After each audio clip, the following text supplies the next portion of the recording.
بسم الله الرحمن الرحيم، وبه نستعين وعليه نتوكل. أعزائي أعضاء جروب وقناة أرانب جد عصام، عزيزي مربي الأرانب المبتدئ، أتمنى لما يوصلك الفيديو إن أنت تكون في أتم صحة وفي أسعد الأحوال، وربنا يديم علينا نعمة الصحة والستر. النهاردة يا جماعة هتكلم على موضوع مهم برضو، عشان في ناس بتقلق كتير من الحكاية دي.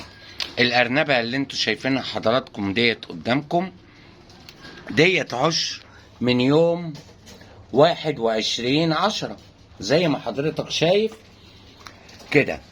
النهاردة 20، فالأرنبة بدأت اهي زي ما حضرتك شايف تنتف الشعر بتاعها.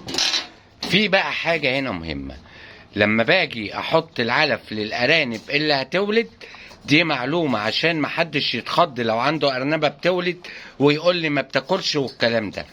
الارنب اللي بيولد يا جماعة بيقطع الاكل قبل ميعاد الولادة بيومين، ما بياكلش.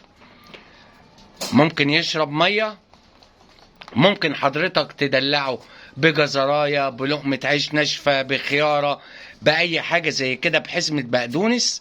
إنما الأرنب تقريبا بيقطع أكل قبل الولادة بيومين. فحضرتك الأرنب لو قطع أكل عندك ما تقلقش، هو كل الأرانب أغلبها كده قبل الولادة بتقطع الأكل. فما تقولش لا الأرنب أديله حقن، أديله مضاد حيوي والكلام ده كله، ما تجيش جنب الأرنب. إن شاء الله الأرنبة دي بكرة 21، لو ولدت بكرة ولدت بعده، أنا هعمل لكم فيديو وأعرفك أنا بعمل إيه في بيت الولد وإيه اللي بيتم في بيت الولد، وهنشوف الأرنبة دي هتولد إيه. اتفرج كده، بسم الله ما شاء الله، صلي كده على النبي وقول بسم الله ما شاء الله. الأرنبة دي وزنها 5 كيلو. بص حضرتك، انا برجع عشان اجيب لك المنظر بتاعها. دي الوزن بتاعها 5 كيلو. اللهم صل وزد وبارك يا رب.